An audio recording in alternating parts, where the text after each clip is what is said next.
been a long time. We haven't organized any rides because of the COVID norms or those things. So company norms something different.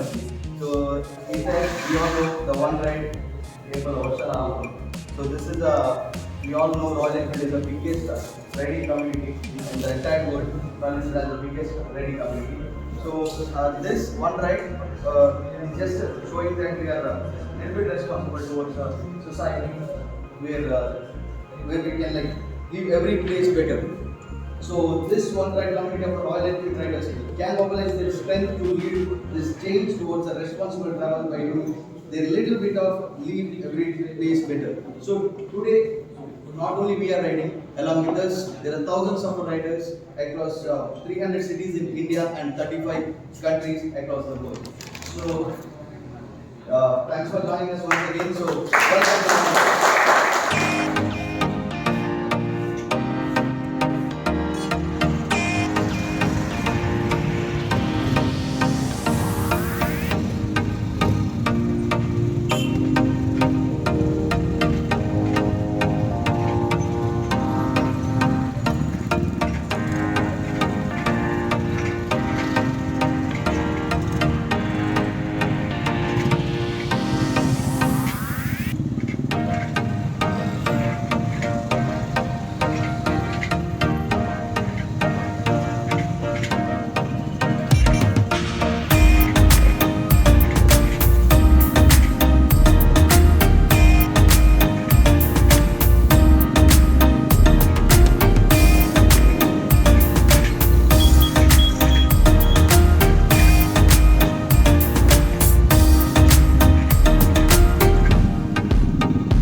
1, here we go.